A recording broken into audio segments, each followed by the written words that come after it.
One. Hello, everyone. Welcome to the sixth episode of the Spectrum Spotlight, and today's guest is Kim Clairy.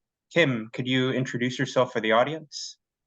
Yeah, I'm Kim, and I'm an occupational therapist. I also am autistic, and I do a lot of public speaking and training on autism, as well as consulting. And this is my husband, William, and William helps me during interviews, talks, and such, because I can have a hard time with my articulation. He also has a lot of really good insight. Thank you. Gotcha. Is he on the spectrum as well? No. No? Okay. Gotcha. So what got you interested in occupational therapy?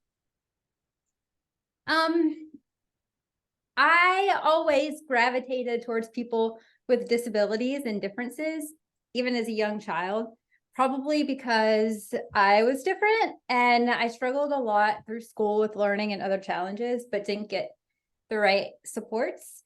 So I wanted to help other people to have the things that I didn't have. And at first I wanted to do special education, but my mom said, she said, no, that would be too much paperwork and you wouldn't like the stupid rules that you'd have to follow under the school system. And so she introduced me to occupational therapy because of my creativity, and I'm also very innovative. And once I got into it, I really liked it. Gotcha. So what's your story with autism? When were you first diagnosed? Can you help me? Sure. Well, should I just read what I have? You can, yeah. Okay.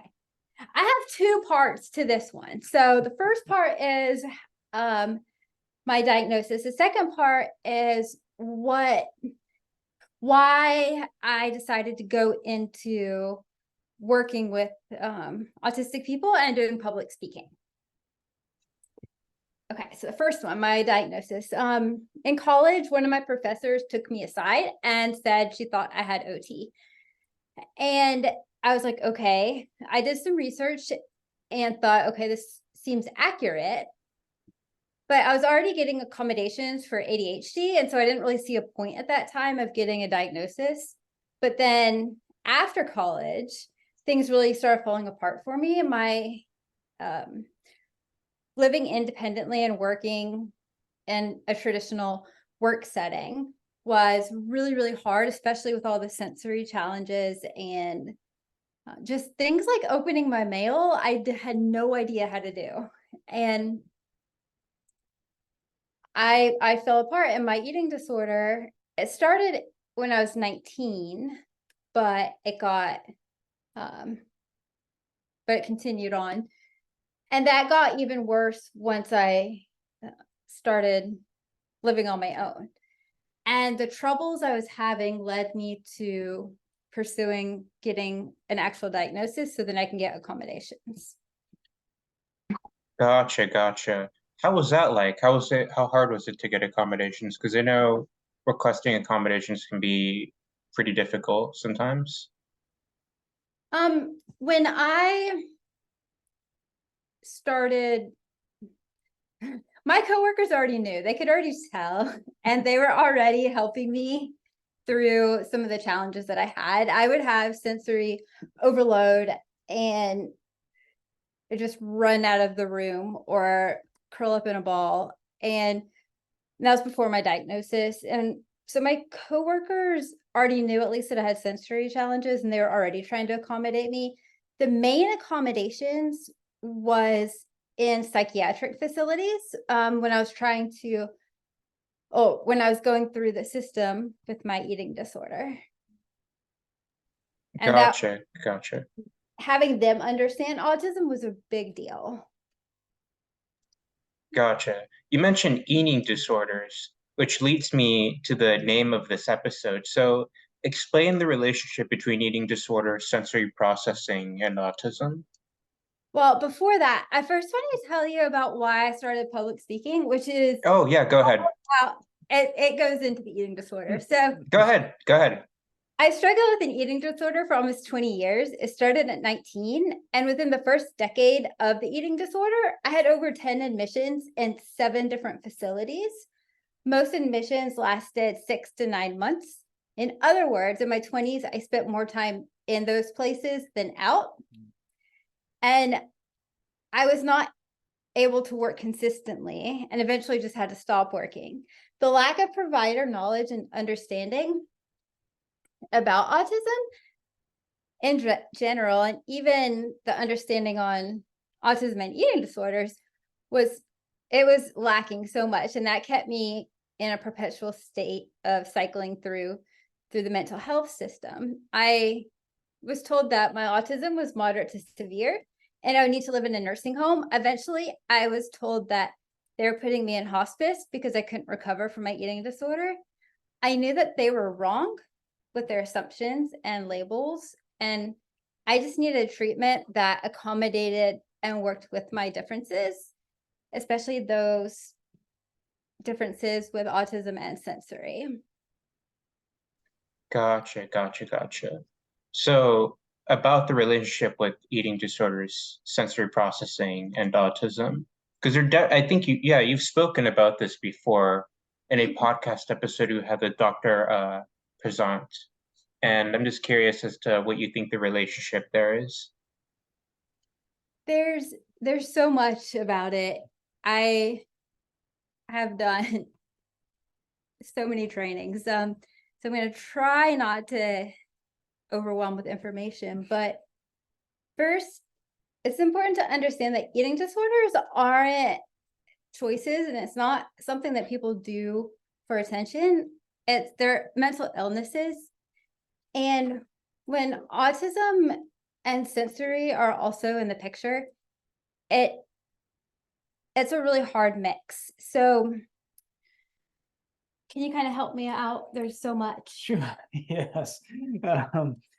So you were talking about how when you have an eating disorder and then you also have autism or sensory processing in the mix, and that No, I know what I was saying. right, and that complicates things. So expand on that. How does that complicate things? No, I need you to ask me the right question. No, what are the right questions? How did it start? My connection? How did your eating disorder start? Yes. Okay, so how did your eating disorder start? Better. So for me, my special interest was soccer, and I played, oh my gosh, I played on so many teams, and I played in college as well, and I would practice before and after practice, and my coach had told us that during season we needed to eliminate all bad foods, and I took that to the extreme and eliminated most foods altogether. And my special interest being something really active in soccer, and I wanted to be a professional player, and it was everything. And so because I was practicing so much and not eating, my weight started to drop, and just that drop in weight triggered the eating disorder for me, because I'm genetically inclined to have an eating disorder because it runs my family. So with autism, the special interest is one thing which can contribute to an eating disorder or prolong it or continue it to keep going. People might be interested in nutrition facts. They might be interested in qualities of food and become obsessive about what's in it. There's also things like, I like to systemize information. I need to have systems in order to understand it. And how I did that with food was in college, in a health class, they taught us about having certain amounts of, like, a ratio of a certain amount of fiber per carbohydrates, and how much sodium and how much fat, and etc. And so everything started becoming a calculation so I can make sense of it. And I started just putting kind of creating a system to what I was eating as well as my output, because everything had to match up perfectly. And I see that a lot with the people that I work with who have eating disorders and autism as well, is we really need to make a system to figure it out. There's also taking things literally. And for example, one individual I worked with, well, I worked with her providers. They came to me and said that this young lady was water loading, which means that she's drinking a lot of water. And some people with eating disorders do that to fake the scales, because it can make them seem like they weigh more when they have to weigh in, or it can make them feel really full and then not want to eat. And it ended up that she was doing it because her doctor had told her that she needed to drink 8 glasses of water a day, at least 8 glasses of water. And you can never drink too little water, but you can drink too much water. So You can never drink too much water, but you can drink too little water. yeah. And so she wasn't sure like how big a glass was. The doctor was considering was the right amount. So she was just drinking so much water because the doctor told her that that was okay. And I see that in my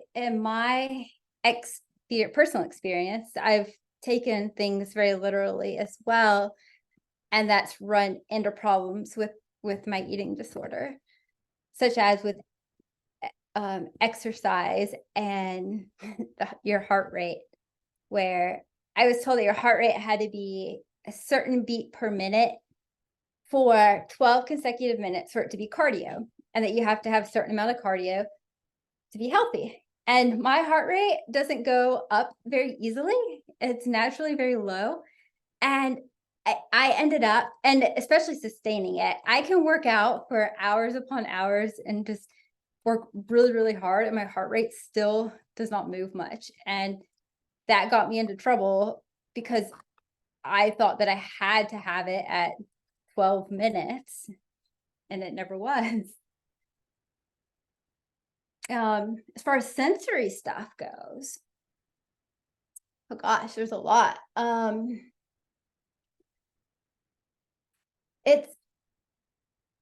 It's different than what a lot of people think. So there is something called ARFID, which is avoidant restrictive feeding disorder. And that's the one that most people think of when they think about autism and eating disorders. But that's a misconception. That's not the only kind of eating disorder that people with autism have. But ARFID is when it usually the person's not getting enough nutrition, and it's because of sensory qualities or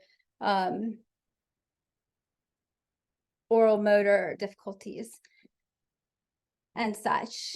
For me, it's not the texture necessarily of the food.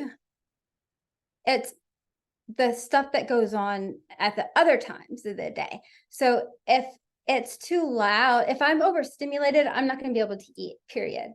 And I get overstimulated not very easily, but Depends on the environment. yeah.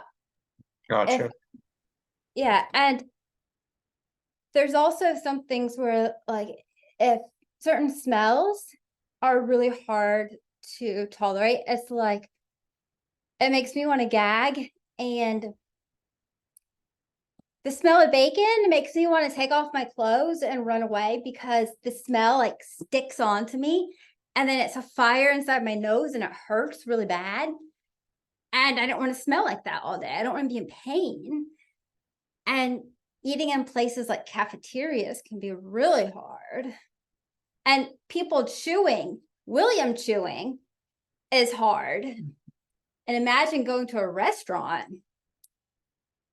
It's like, it makes me want to hit the person. And that's called misophonia. And you can get a rage response by how you process how people, the auditory sound of people chewing.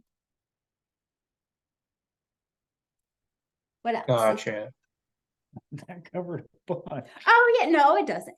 And I'm very wiggly and squiggly and need a lot of movement, and it's really difficult to eat enough, period, to accommodate how much movement I do during the day, and I need that movement for my sensory needs. I have a hard time knowing where my body is in time and space. My proprioception is off, and doing things like bouncing, and like I have my therapy right here, manipulating that, jumping and running and such, helps me to know where my body is and helps keep my brain organized. But that can make it hard to nourish enough to account for all of that movement. Gotcha. So you brought up the putty, and that leads me to my next question, which is like, what tools do you recommend? What tools do you recommend to autistic people to help with their sensory processing and eating problems? Because your website does have a section providing some tools, and I'm curious if you could go over them here. Yeah, it's really individual. I think that one of the most important things is to develop your interoceptive awareness, which interoception is your ability to note your internal signals and knowing if you're dysregulated, when you're dysregulated, what helps you to regulate. And I think that that is one of the most important things, and because you won't know what to use or when to use it if you don't know how it affects you, if that makes sense. And everybody is so different as far as what they need. So for me, some of the things I use, so I'm wearing a weighted vest, and because that gives me pressure and proprioception. I'm standing up because I can bounce and kick a ball that I have in front of me if I need pressure in my feet. I have my headphones on. I have my therapy. Before this, I did some things to help me to regulate. I use certain smells to help me to regulate. I have a treadmill that I use during some of my talks. A rocking chair for eating meals is something good if somebody needs movement while they're eating, or standing on a balance board. The important thing is you're feeding your sensory needs all day, and it's not just a one-time thing. It's not just, okay, I just need to take care of my sensory needs at this time. That's not how it works. I need to incorporate strategies into my daily life. And there might be some times that I need to add other strategies, but that's in addition to what I'm already doing. Gotcha. Yeah, putty does help out a lot with sensory problems. And I did have a weighted vest as well that I used in high school occasionally, and those did help out a lot. Something about having autism really liking pressure. Pressure feels really nice.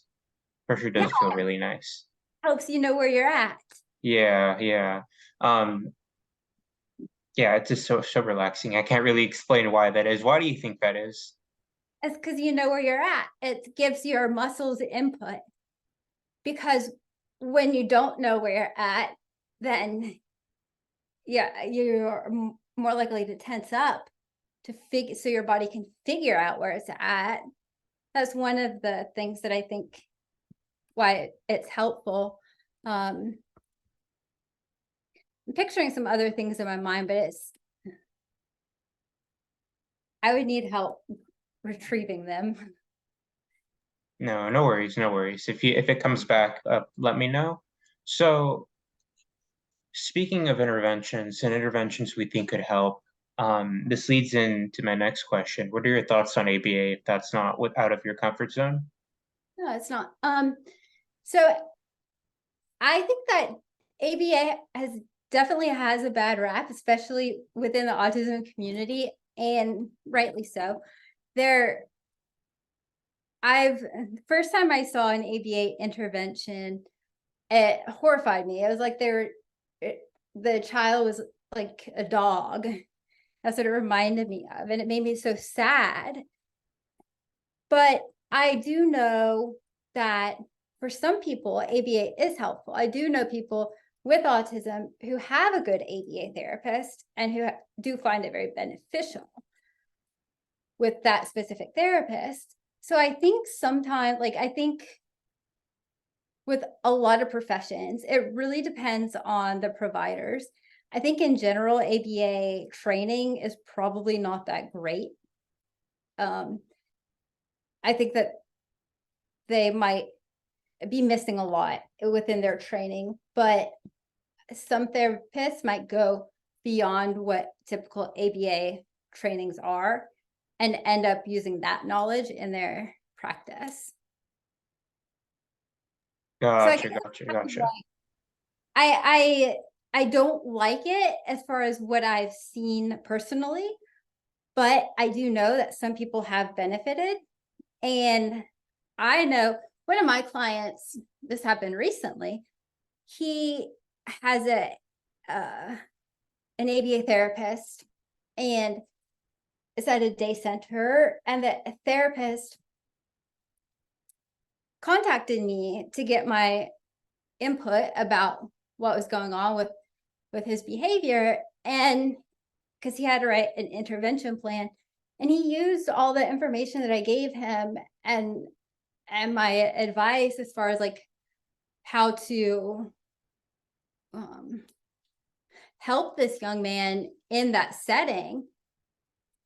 And I really appreciated that he took the time to go outside his practice, go outside his scope to ask somebody else who works with him, who looks at behaviors as a function. I don't know how to describe it. So often behaviors are, everybody has a behavior.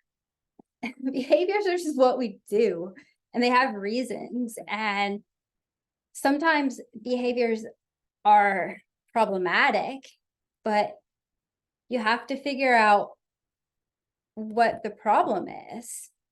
And that's often missed. I get what you're saying. I get what you're saying. For me, the experience of ABA was, yeah, like it did feel like you were like I was being treated like a dog, right? And I got to see my sister try ABA for like a year, I believe. And during that time, it was just a lot of commands and then a reward if she does it, right? Yeah, I don't And like that yeah, kind. no, no. The therapist seemed fine. I thought they were fine people, but it just didn't seem like the most useful intervention to me. Um, So yeah, we moved on from that. We tried a different intervention, one that is really, really useful to her, and one that was used on me when I was much younger, and got to me where I am right now. So what's up? What kind? RDI. I'm trying to remember what it stands for. Relationship Development Intervention. Let me look it up. I think it is relationship development intervention. Yes. Um, my understanding of it is you're trying to change someone's point of view. So to get someone, so let's say there's a therapist, and this therapist has RDI training, and they're working with someone on the spectrum. And let's say this person's spectrum is, I don't know, saying something that can be perceived as impolite in public. In RDI, it would be like if you didn't say something, or sorry, in ABA, if you said something that wasn't impolite or what was impolite, you would just you'd get an award for every time you didn't say that impolite thing, versus an RDI, it would be in RDI, it would be where the therapist says something like, that thing you said really hurts me. That thing you said makes me feel sad. And then over time, the person, the client, will think to themselves, okay, I shouldn't say that because it makes this person sad, as opposed to I shouldn't say it because I don't get an award. That So makes sense. I yeah. would probably approach it like teach the person an alternative to say, but I'd also teach them that I would give examples because sometimes they might not really understand. It's hard to understand what somebody else really emotionally feels unless you understand what that emotion is yourself and experience it. And a lot of people that I work with don't understand their own emotions, so they don't understand that of another, so they wouldn't understand why that would hurt their feelings. Right, right. And the point of RDI is to show that, like, hey, that thing you're doing hurts me, or that behavior, or that thing you're saying hurts me, that thing you're doing makes me think you want so and so, or let's say an RDI therapist has a client that's talking too much about, let's say, video games, right? And the therapist might say, I think I want to talk about something else. I think we've talked too much about video games, right? That's how it was for me. I used to hyper focus on that. That and computers used to be the topic that me and my RDI therapist would talk about, and she would help me realize that I was being very excessive with how much I talked about computers and video games. But that was a long time ago. Did you find that helpful? I did. I did. As an adult, yes, I look back and think of how appreciate how much that helped me. It was, yeah, it was used on me at a young age, and my sister started it at an even younger age because we weren't born at the same time. I'm 22, my sister's 12.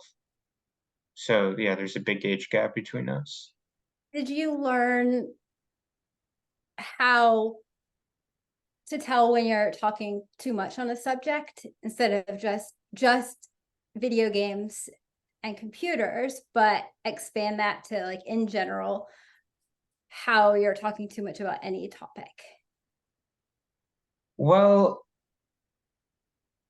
sorry, repeat the question one more time. I just want to make sure I do answer it correctly. Yeah. Did you learn, so you learned about that you were talking too much about computers and gaming. Mhm. But what about other topics? Did you come to an understanding of what talking too much on a subject looks like?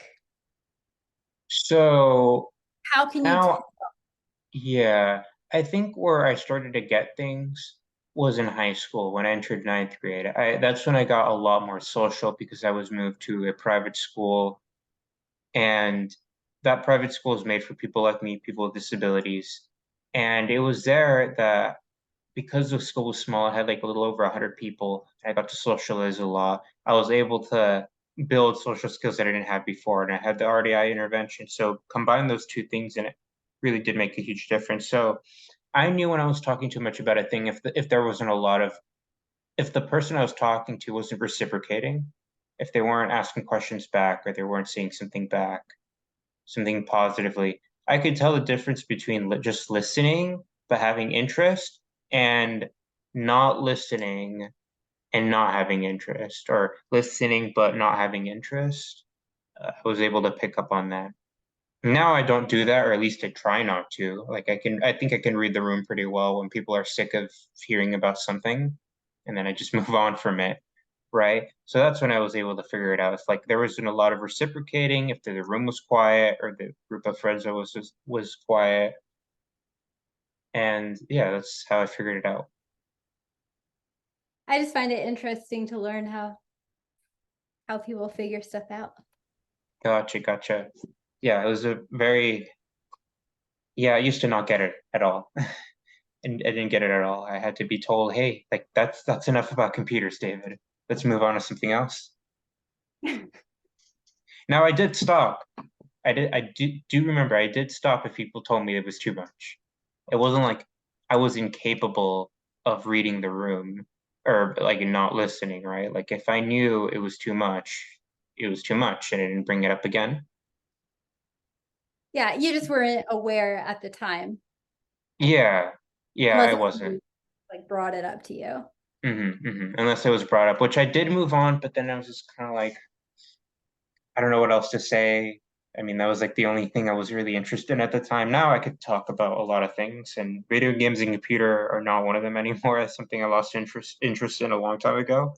But yeah, I don't have that problem anymore. But it is hard to talk to people about things if you're not interested.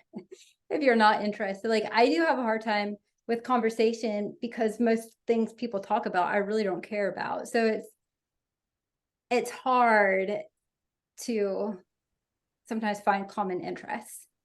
hmm hmm But then for Yeah. me, I have like there's a list in my head of certain topics that most people are going to make comments on, like the weather and what did you do this weekend and stuff like that. But those are boring still, but I can talk about them. Gotcha. What I do is if I feel like someone's talking, and this goes regardless if it's someone that's neurodivergent or neurotypical, if I feel like a topic has been going on for too long, I will stay quiet. I'll still listen to them, show respect, and be humble, but I guess I just won't say anything in response. Like I would that would be my sign of showing the person that's talking like hey, I'm not really that interested. But I would be polite and humble about it. I wouldn't just straight up say like I'm not interested. Yeah, I So don't yeah. think I do either. Except for to him. I'll say that to him. No worries, no worries. So I think it was kind of answered during our meeting already, or interview here. But what sensory tools do you use when working? Yeah, the ones that I already said. And then I also have a bike desk that I use to pedal Hmm, because I need so much movement. It helps me get my thoughts out and it helps me to articulate. When I'm not moving, I can't speak very well, usually. IR lenses. What? IR lenses. Oh yeah. I have special glasses that are filtered. They filter a certain light color because um things move around a lot with my eyes. So like when I read, the words move around on the page and it's very hard. And my glasses help that. What else do I like sensory bracelets, doodads, all sorts of stuff. I have a trampoline and yoga ball. gotcha. Sorry, give me 1 second. My AirPods died, so I'm switching over to a different input. Can Yeah. you hear me all right still? We still hear you. Okay, good. Just making sure. So let me get my next question now. So do you yourself have any sensory problems other than the ones you talked about earlier today? Yeah. So reading on a white background, for example, it's way too bright and I can't do it and I start stuttering. It's very difficult. With my hearing. So I didn't realize how sensitive I was to noise. I have hyperacusis and I hear the worst noise is cell phone plugs. Those are so loud and high pitched. But I hear a lot, but I didn't realize how much it affected me in a lot of areas until one day I was in the airport with William and I had my headphones with me. I had never worn them out in public, but I decided to that day and I put them on and I stopped and I was like, oh my gosh, I can see details. I can see people's faces. And I didn't realize that noise distorted people's faces. It pulled them apart. It also affects how I move. and um, Also have trouble recognizing pain. So yeah, that causes some louder, babe. real difficulties for you. Yeah, I have broken bones and not known it because I can't feel pain in my muscles and joints very well, and run until I pass out because I don't feel tired. And what's the other one I was gonna say? Oh, coordination is really hard. I have dyspraxia. My eyes don't work together. They don't coordinate together properly. And then also it's hard to organize my thoughts sequentially and then verbalize them. And sometimes when there's too much going on, there's too complex of thoughts, then I need to using a device can be helpful, or writing out those thoughts can be helpful instead of speaking them, because my mouth just can't do the movements. Oh, I don't know how to eat things of different sizes either. So William, he eats a sandwich or a hamburger, and so pretend you're eating, and I'm like, how do you open your mouth that big? Because I can't. And I don't understand how he eats, how he can open his mouth that wide and eat different size things. Gotcha, gotcha, gotcha. That's interesting. So it's not texture, it's size. Because what I hear a lot from autistic people, it's texture is a problem with eating, not so much size. That's interesting. Yeah, and smell is also one that can get to people. Mm-hmm. Oh yeah, smell. But Temperature. temperature, yeah. For me, it's texture. Now I've kind of just, I don't know if I've changed that much. Now I've just tolerated it. So I don't like the texture of like sunscreen, for example. But because I like taking care of my face, like having a good skincare routine, I still put that on. Or like the exfoliating polish or cleanser or things like that. I hate the texture, but you want to know what I hate more than the texture? And it's not having a good face. So I still do it anyway. But when I was younger, it used to be a struggle getting that putting anything lotion or skincare related on my face. So yeah. And I don't know why. Do you feel that same way with when you see your husband eating food of different sizes, like you're not sure why it is that it bothers you or that it confuses you? Um, I can't open my mouth that wide. So, I don't understand. It just doesn't make sense to me how what do you do with that much food in your mouth? Like, wouldn't you choke? the I was gonna ask you with your face stuff.